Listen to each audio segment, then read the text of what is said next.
Francisco d'Antonio.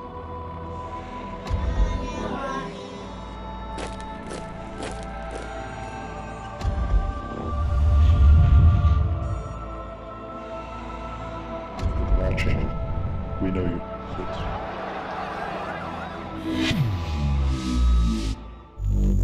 Assalamu alaikum. Welcome to Face with me, Ibrahim Mahmud. Today we have Yusuf Patel, from the founder of Islamic SRE. And the topic of today's discussion will be looking at the road to statutory sex education in schools. Yusuf Patel, welcome. Yusuf, you're an advocate that despises the nature of educating our young people for preparing them for life, for adulthood, for puberty. Why do you advocate against SRE constantly? Well, I think it's very important that parents understand what SRE is as a starting point. So SRE, Sex and Relationship Education, is a subject that's taught in all primary and secondary schools. And although I'm not against the idea of education, but I'm really oppose or have a problem with the way it's being taught. It's taught in a very liberal way, without really any clear idea of values, right and wrong. And well, right or wrong is very clear. I mean, it's about giving people, informed choices and decisions. They actually prepare themselves for the public, for life. I mean, what's so bad about that? And actually, the question is, who should be the ones to inculcate that within children?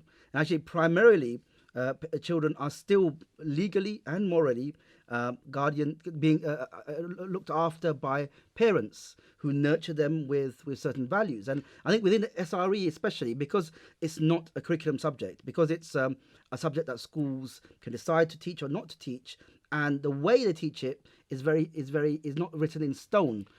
Therefore, they can decide to teach it in one way or another. And I think parents, the guidance very clearly states parents should be the ultimate arbiters for how it's taught and the way it's taught. That's all well and good. No one's asking for parents to sort of withdraw their right to educate their children how they wish. But I mean, we're living in the country with the highest abortion rates in Western Europe. We're living in a country of extremely high endemic levels of STIs. I mean, this is a really serious problem, and I don't understand what harm it could come across of a teacher, an educator, someone who's given them the facts to inform children about safe choices.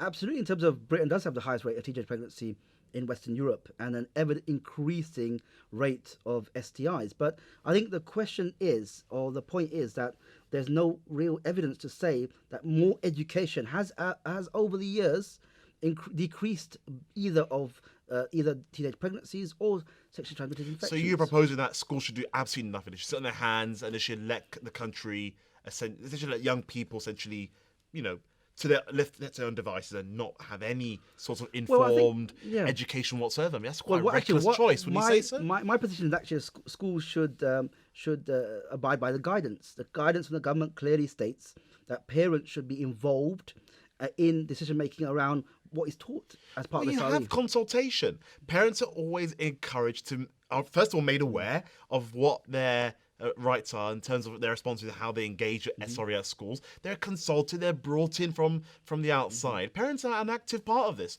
So I don't see what you're trying to propose here.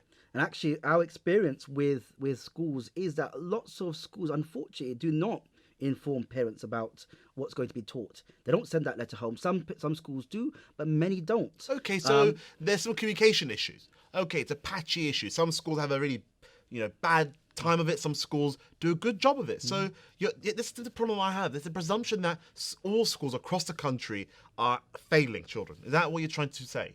Well, actually, they're not giving children, they're not fulfilling their responsibilities according to the guidance that very clearly laid out by government around SRE and around the subject. And actually, in the long run, schools that take on parents as partners in decision making around the subject tend to get the best results from parents. They don't find parents alienated from the school. They find children much more engaged within the subjects in the school. So what we're really asking about, we're not asking for any special treatment. What we're really asking for is schools to do what they're meant to be doing. Okay, so that addresses one question. Let me turn to another subject. You heavily criticise really well-established and well-recognised groups that have advocated a form of SRE for some time. And we can name numbers. You've mentioned Channel 4's program called Living and Growing and having problems with circulation. You've mentioned problems with some of the submissions that were made to a Affairs Select Committee looking into SRE at schools, mainly Brooks, for example, which is a really well-known, reputable organisation which actually advocates for statutory SRE. So you have a situation where at the moment it's a voluntary opt-in system. Schools choose to do it, and we would say that most schools at the moment are probably teaching some form of SRE. So what's the harm in having a standardised version which is set in stone, which is clear-cut, which every school must sign up to? What harm could that should surely fix your problem? Well, actually, SRE should be taught, and I think the government very clearly states SRE should be taught according to parents' wishes and in line with the culture of the community the school serves. So in Cornwall, where there's people from a particular background, it should be taught in a different way than in a school which has a large proportion of, for example, Christian children or Muslim children or Jewish children. So why on earth should we separate? I just don't understand why we should separate children out based on where they live or what particular demographic, religion or culture is. I mean, surely SRE, something that applies to all people. No, actually, it's very, when people talk about SRE, they say that we're teaching it in a very values neutral way. There's no such thing as a values neutral approach to SRE.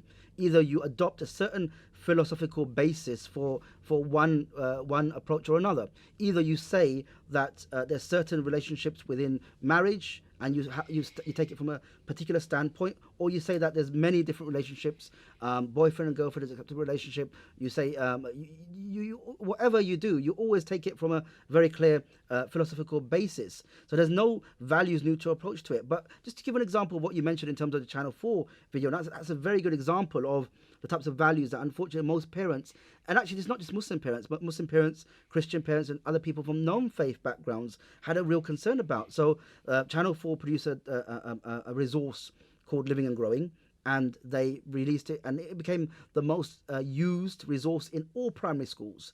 And what happened was that when parents started to watch this video, they saw a cartoon simulation that was shown to 9, 10, 11-year-old children of a man and woman engaging in sexual relations. And they thought this was inappropriate for their children. They thought that schools should be enabling children to understand that they live in a hypersexualized society, and not that they should be encouraging children to adopt that same approach of hypersexualization that unfortunately pervades our society. So I think once the Channel 4 were petitioned by a government minister around this video, they withdrew it and re-released it because they recognised that it was not appropriate. Okay. With regards to the point I mentioned earlier on, coming back to statutory, putting SRE on a statutory footing, where does the situation stand currently? So at the moment, SRE is not a statutory subject. So schools can decide whether to teach it or not. And now, actually, the way Ofsted works is that it inspects schools based upon SRE, even though it's not a statutory requirement. So it will want to see what the school is doing in relation to this area. But in effect, schools can decide to teach it or not to teach it. And most importantly, parents have the right to withdraw from this subject if they so wish. And do you advocate for withdrawal? We believe that parents should be informed about what's being taught in school. So we really encourage. Do you advocate for withdrawal? We really encourage parents to go to schools and ask questions about it, understand the resources that are being used and the approach being taken. And if they're not happy with the resources and the approach, do not direct parents to a particular decision whatsoever. We say on the face of it, having approached a number of schools for example, in London, and actually having contacted every primary school in London, and knowing that the Channel 4 video was the most popular resource, and understanding the background, the approach that most schools take, we would most of the time advise parents to withdraw from SRE. So as a founder of SRE Islamic, why not yourselves propose a production of your own? Why would you advocate withdrawal? I mean, isn't that counterproductive? We believe that parents are the best people to engage their children in this subject. We believe that rather than it being one or two lessons in a year, it's actually much more meaningful for parents to engage their children in ongoing discussion about it. Even those people who argue for statutory SRE or who talk about SRE being an important entitlement for children, they would even argue that to have a 1 or 2 standalone lessons in the year does not really meet the needs of children. Rather, children have questions, ongoing questions that they need be answered. Children need that ongoing discussion, that repetition of discussion. That it can't just be a standalone lesson that just talks about the facts of life. Well, here's my concern. So, if we're essentially encouraging parents to take control of SRE on a regular basis in a domestic setting, then you're essentially withdrawing the only source of education that I propose most children would find in terms of SRE at school, and will then essentially hope that somehow parents will all fall down and implement SRE in their own home setting. Isn't that a foolish choice whatsoever, naive? No, it's not, because actually, there's no evidence that children who go through these lessons. When I was at school, when I was in secondary school, when they used to teach SRE in secondary school, I went through SRE lessons personally. I really did not gain from that lesson. And if you talk to children about this subject, there's very little evidence to show that children actually gain from these lessons, that they understand the issues. Sometimes the problem is sometimes these discussions are held in a year group where children are at different development levels. Now, some children will be at a higher development level than others. For some children, it will completely go over their heads. So let's For be other very... children, it may be not enough. So actually, we believe that parents are the best people to engage their children because they know their development level. They know through the questioning where the children are at. So they're best equipped to discuss these issues. It's all well and good advocating for parents to take control of SRE in a domestic setting. It's all well and good advocating, which I must press you again on. Are you advocating for withdrawal of SRE in schools? Most of the time, we say that it's the best option for parents to withdraw. So that's a yes. You are advocating for withdrawal on the whole. Yes, knowing the resources that are used, yes, absolutely. So if you're advocating for withdrawal on the whole, and if you're requesting parents to take control of SRE, then what resources or what tools are you giving parents to equip themselves to actually challenge very difficult, complex issues that they face with regards to young people living in, as you've called, a society that's hypersexualized? I think what we say to parents, and we run workshops around the country for parents on this subject, not only talking about the SRE element in school, but also talking to parents about how they can discuss these issues with their children. I think it's very, very simple discussions and ongoing discussions. It's inculcating our values into children by using real-time examples, what we call teachable moments. So there's things that happen around children every day, using those as a means of not only building but also reinforcing our values. Secondly, to actually start engaging children with discussions related to their development. So when children, for example, go through puberty, or when girls start going through periods, that parents should start engaging their children before that happens, so that they can understand the changes that they're going to undergo, and also being very clear about building a strong relationship. So children do come to parents and ask them questions about very sensitive matters. And we believe that when we ask parents, why do you feel uncomfortable in discussing these subjects with your children? Most of the time they will say it's because we don't know how to do it. So Yusuf, you've spoken about these situations where you equip or attempt to train parents to sort of build confidence and discuss issues with their young people. What gives you the expertise or the experience in order to do so? Well, I think I'm a parent who has faced similar situations as the parents who I speak to, and I really am deeply passionate about the future of our community and the need for our community to hold on to our values in very, very difficult times.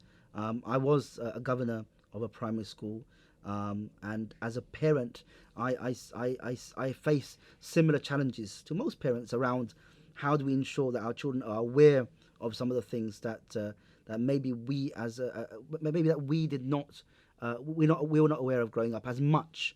For example, in a very hypersexualized society where pornography is very easily available, where even we were talking a bit before about children's programming. Even children's programming includes a lot of messaging around sexuality in a way in which we did not grow up we did not grow up with when being brought up in this society. And so I think it's just really about wanting to ensure that parents engage with their children around our values. Well, you speak about in your article pornography in particular being dangerous. You speak about it being molding the minds of young people to give a false reflection of real life. How is this related to SRE in schools? Well, I think the point being is that some of these groups that talk about pornography and talk about the hypothetics of our society in the same way that I do will also be very unclear about their approach. Some of these groups will say that when when we're talking to teachers in guidance, they'll say that when we talk about pornography, we shouldn't say it's all bad. We should say there are good and bad things about pornography. We don't believe there's anything good about pornography. We believe that it really does reshape the mind of young children, expose them prematurely to sexual subjects that they're not ready for. It builds that unrealistic expectation for future life, and actually, really, it builds a dissatisfaction because it really builds a very Hollywood understanding of a very intimate relationship that we know exists, and it is from Islam a thing which is a beautiful thing between a husband and wife to enjoy together. So it really destroys really key building block ideas that children should understand as they grow up, but in due course, not prematurely. So we say that the 9-year-old children, on average, children by the age of 9 have viewed content related to pornography, and that's really that's creating a whole generation of children. Some who may grow up addicted to pornography, some whose only idea about relationships between men and women are based on pornography. And if you see, pornography is a very aggressive form of depiction of the relationship between a man and a woman. And I think what we're finding as well is in examples of court cases that are happening around sexual assaults of children upon other children. In a lot of those cases, the judges are summing up and saying that pornography played a part in promoting or encouraging that sexual assault to exist in the first place. So we believe it's very, very concerning and very distressing, and parents need to have candid discussions about these subjects with their children. And on these candid discussions, what discussions should parents have? The reality of modern life today is that parents can do as much as they can. They can install filters, they can install blocking software, they can limit television, they can limit the internet, they can even attempt to limit their circle of friends. But at the end of the day, aren't they protecting their kids in cotton wool and nannying them and really just removing them from the realities of life? Don't children have to go through elements of this to know what's right and wrong? Absolutely, we don't believe that these discussions should be shied away from. But what we do say is that, most parents, if as a parent you have a child and you think my child knows this much, most of the time, no matter whether they go to a Muslim school or a state school, or whether they have limited exposure to the world outside of their home, most of the time they'll have much more of an awareness and understanding of some of these issues than we probably think they do. And I think it's very important to recognize that none of our children are immune or protected from some of the issues and some of the problematic areas that we have concerns about. None of our children are living in bubbles, in a vacuum. They're living in a society where the media messaging, whether it be walking down the street and looking at advertising, whether it be in viewing the behavior of adults around them, not necessarily people in the home, but people outside of the home. All of these things will impact and affect how they view the relationship between men and women. Like just the other day, when my son, who is 5, was in the car, and he saw a man and woman kissing. Now he noticed that, and I noticed he noticed that. And even though he didn't say anything, I addressed him. I spoke to him about it. I asked him what did he think about that, and we had a discussion based upon his age, so that he could understand and reconcile that behavior with the behavior he understands should be public behavior between men and women. And I think it's about using things that we see around us as props and as starting points for discussion. And I also being very proactive sometimes. But the most important thing I think parents need to do is ensure that they are always there and ready for any question that children ask them. And if the moment you shut down conversation and shut down communication and say that question is out of bounds or don't ask that question, is the moment you're saying to them, do not come to me with these types of questions.